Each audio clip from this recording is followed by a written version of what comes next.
বাংলাদেশ এবার দেখা গেল নতুন আরেক চমক। বিশ্বকাপ বয়কট পর বাংলাদেশ ক্রিকেটারদের লস এবং অবসর সময়ের কথা চিন্তা করে নতুন একটা আধুনিক খেলা আয়োজন করেছে বিসিবি, যেখানে তিনটি দল থাকবে ক্রিকেটের। তিনটি দলে বাংলাদেশি খেলোয়াড়দের মধ্যে তিনটি দল তিনজন ক্যাপ্টেন থাকবে। খেলোয়াড়রা খেলবে বিশ্বকাপের স্কোয়াডের দল, এই দল এবং ইমার্জিং এশিয়া কাপের দল। এই খেলায় অদম্য ক্রিকেটে অংশগ্রহণ করবে। এই তিন দলের ক্রিকেট টুর্নামেন্টটির নাম দেওয়া হয়েছে অদম্য ক্রিকেট টুর্নামেন্ট। তবে এই টুর্নামেন্টের মধ্যে সবচেয়ে চমকপ্রদ বিষয় হলো এই টুর্নামেন্টে প্রাইজ মানি ধরা হয়েছে বিপিএল এ প্রাইজ মানির চেয়েও অনেক বেশি। এই অদম্য ক্রিকেট টুর্নামেন্টের তিন দলের টুর্নামেন্টের প্রাইজ মানি ধরা হয়েছে 2,50,00,000 টাকা, যা বিপিএল এর চেয়েও অনেক বেশি। বিপিএলও এতটা পরিমাণে প্রাইজ মানি দেওয়া হয় না। চলুন এবার জেনে নেই কে কোন দলে আছে ক্যাপ্টেন হিসেবে। ধূমকেতু একাদশে আছে লিটন দাস, যে ধূমকেতুর অধিনায়ক।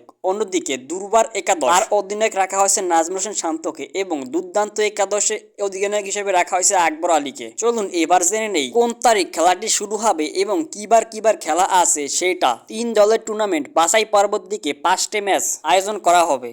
ম্যাচগুলো অনুষ্ঠিত হবে 5 তারিখ, 6 তারিখ এবং 7ই ফেব্রুয়ারি। মোট 3 দিনে 3টি ম্যাচ এবং যেই দুই দল শীর্ষ 2-এ থাকবে তাদের ফাইনাল হবে 9ই ফেব্রুয়ারি সন্ধ্যা 6টায়। আপনার কাছে কি এখন মনে হয়েছে বিসিবির এই সুন্দর কাজটা ভালো নাকি খারাপ? সিদ্ধান্তটা কোন দিকে মতামত জানিয়ে দিন।